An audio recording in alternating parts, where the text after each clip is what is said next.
Hey guys, welcome to another episode of the Brown Skin Girl Project. I'm really excited because today I have this queen with me, Ariel Evans. Say hey, what's up? You guys, I have honestly never met Ariel in person, like physically. We actually connected through Instagram, and Yeah. ever since we've just been like on the same page. And I'm so excited for you guys to get to meet her. She's just so cool. Okay. I'm sorry, I'm really excited. So Ariel, please. I'm saying your name right. Right, correct. Yes. Okay, I You just can want say to. Ariel, you can say Ariel. I'm from Germany, so I grew up around a lot of different cultures and people. I was there until I was 14. Mhm. So my name has been pronounced many of ways and I welcome them all. I'm not one of those people. I'm universal. I don't mind. It's okay. Okay, sweet. Well, Ariel or Ariel, I Ariel. want you to describe yourself to us, minus your passion and your craft. Who are you? So tell us like adjectives, descriptors, anything that describes who you are. I'm obviously very bubbly. I'm very humorous. I like to laugh, crack jokes.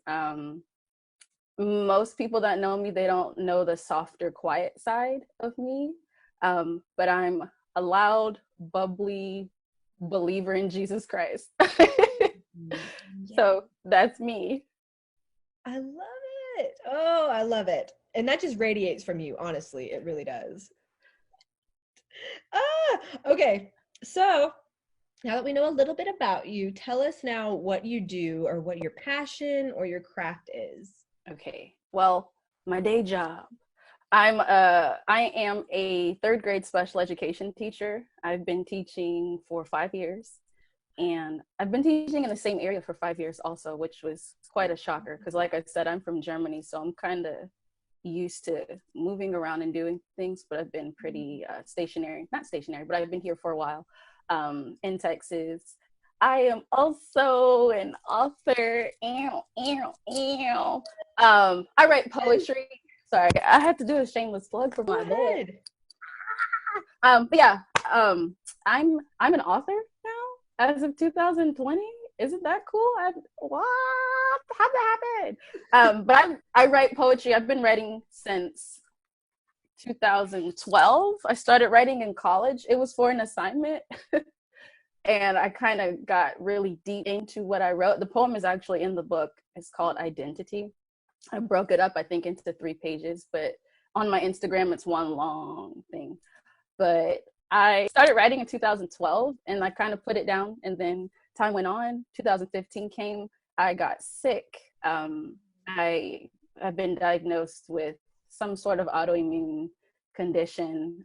It's part of the reason why I'm bald. I'm actually bald now by choice, but initially I shaved my head because my hair was falling out due to alopecia areata. I'm not sure how to say it, to be Uh, honest. I've heard it pronounced both ways. Just like my name, Ari, I don't know.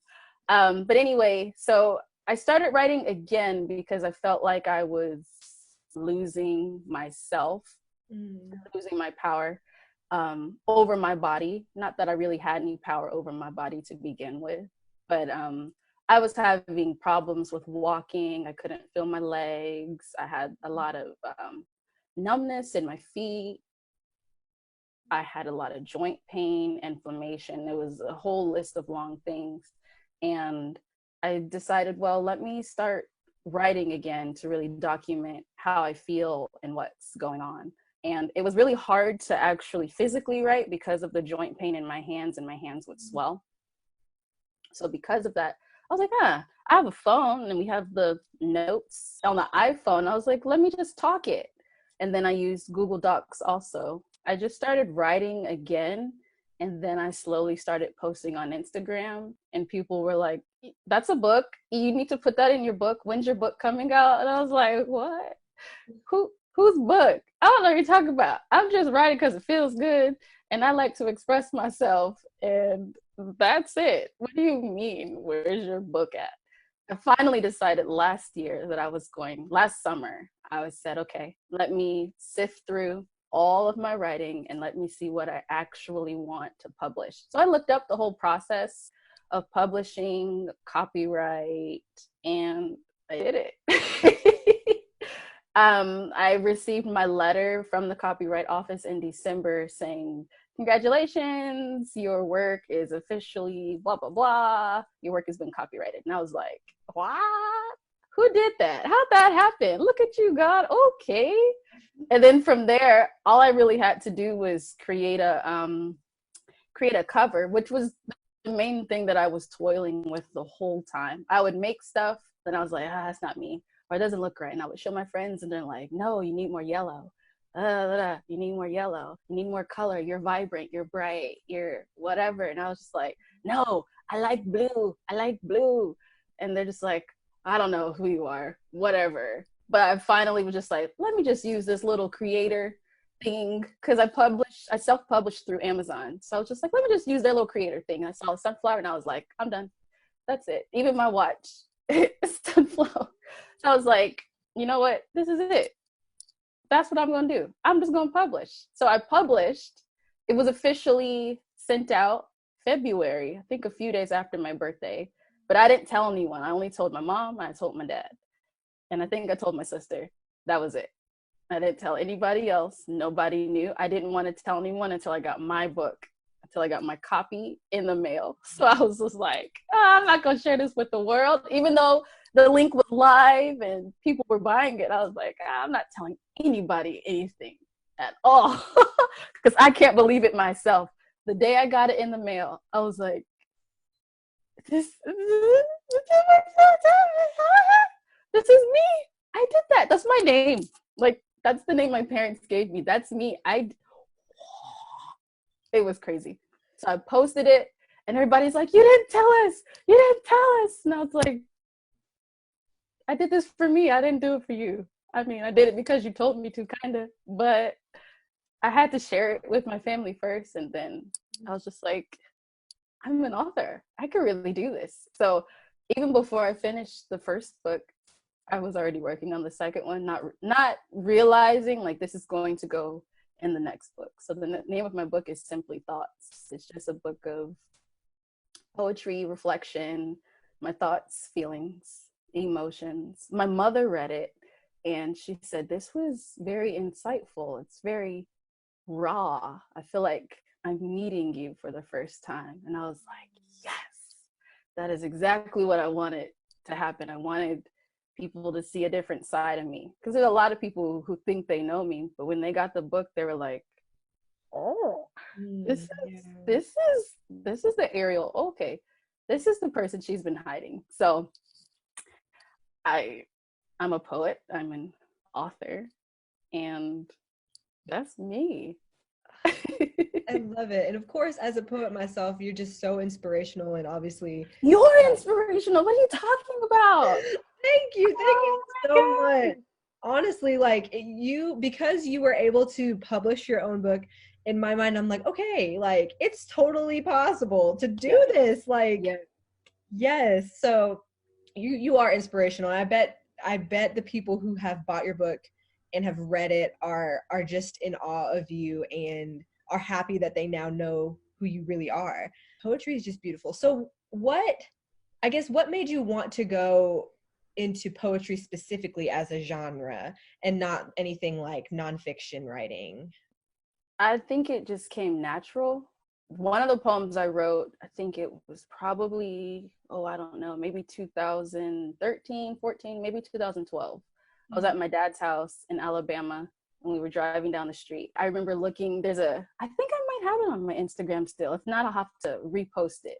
But there's a picture I took just of a house somewhere in Alabama, and I just started writing and I couldn't stop. And I was just like, well, what is this? The whole family's having a conversation in the car and I'm just like, oh no, the leaves, yes.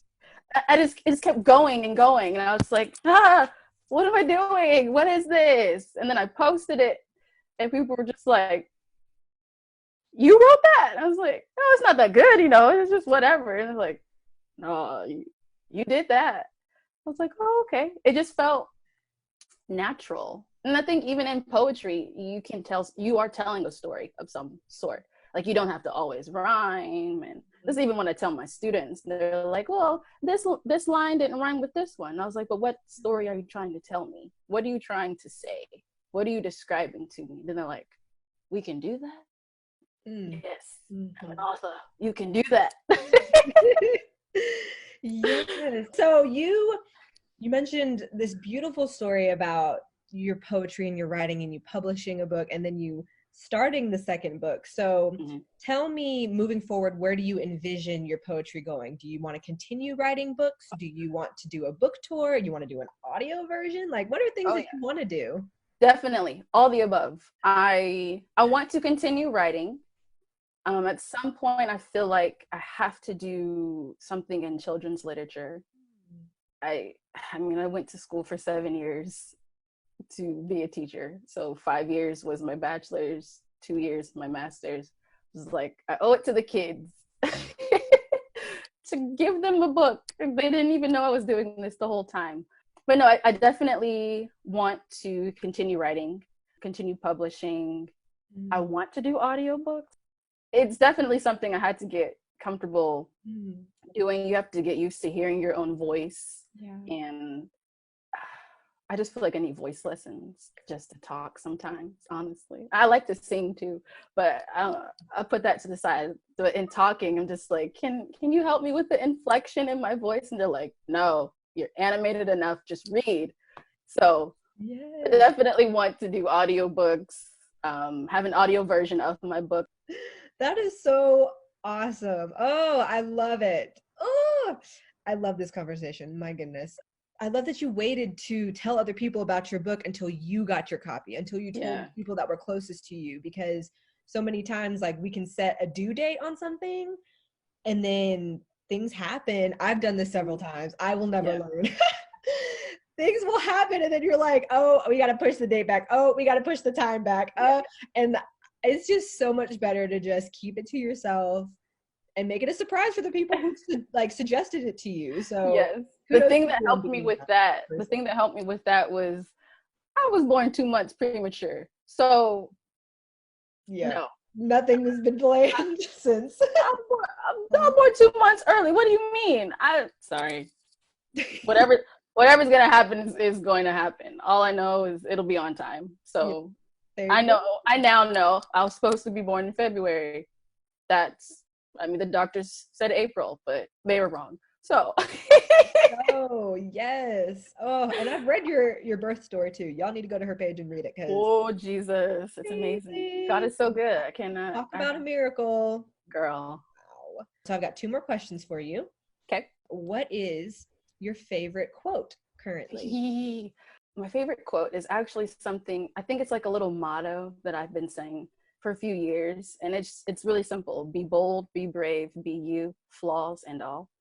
And it was kind of like a little chant that I would, or even affirmation maybe, that I would say to myself throughout difficult times and throughout times of dealing with insecurities. Because that's really a part of half of my poetry is me dealing with insecurities about how I looked, how I sound, fitting in different crowds, or not looking like someone, not being desirable. And working through that, I was just like, I am bold. That's a given. But you have to be brave in your boldness, and in that you have to just be yourself, flaws and all. So it's just really just about embracing your own insecurities, and then allowing them to really empower you. So to not be set aback by them, but to just use them as ammunition to keep going forward. It's beautiful. That's a beautiful quote and a perfect affirmation and reminder. I know I got to say that to myself. Now I'm going to write it on my mirror after this. Sticky notes. Yes, on the sticky notes. Oh, I love this. Okay, so now to end our time, tell me 3 random facts about yourself. And I'm talking like anything. Oh, so like you know how you change the color of your Instagram every month? Mm-hmm. So my favorite color usually changes every year.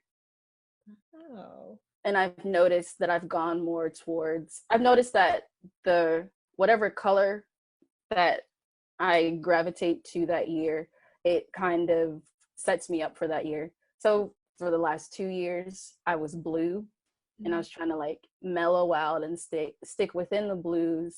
And then I was just like, I was getting the blues because it was blue. Like, I realized, not saying that I was depressed, but that I was definitely not in, I mean, everybody sees me, they see the exterior and they're like, oh, you're happy and bubbly, but it's like, nah, the inside I'm dying. Like, the inside I'm going crazy.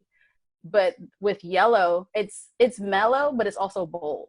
So I don't know, for some reason I kind of switched it up mid-year last year, and I was like, nah, I'm yellow, and that's just where I've been.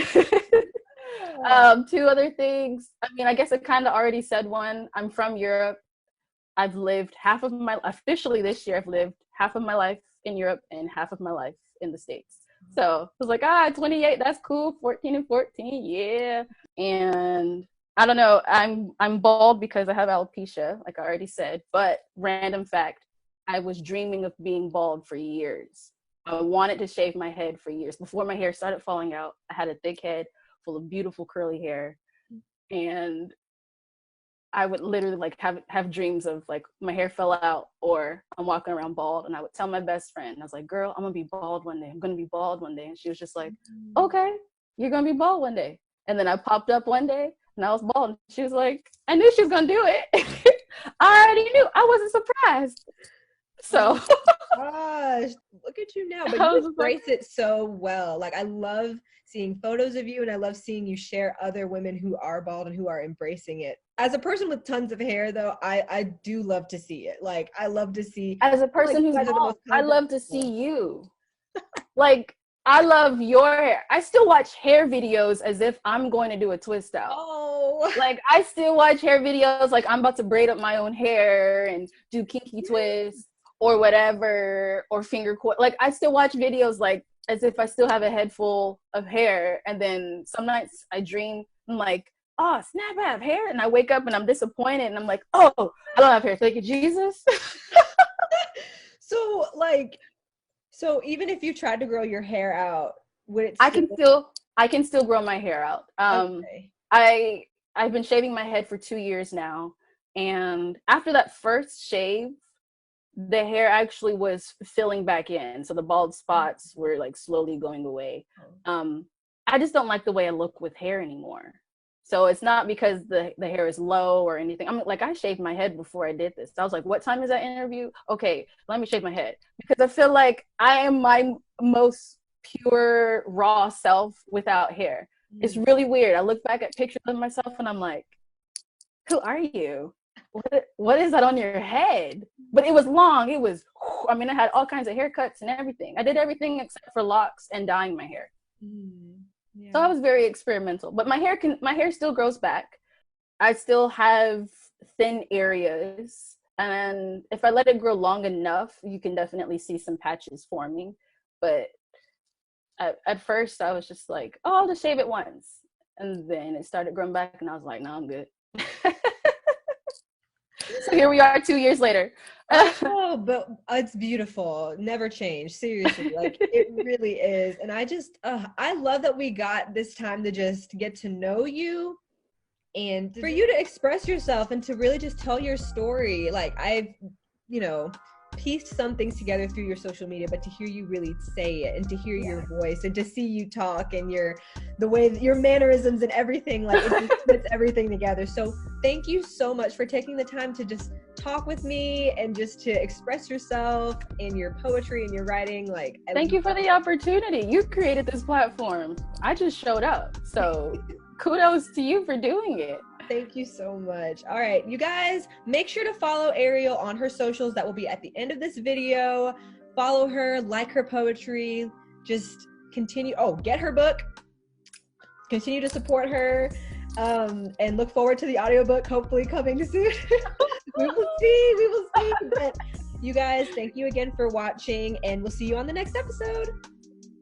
Bye.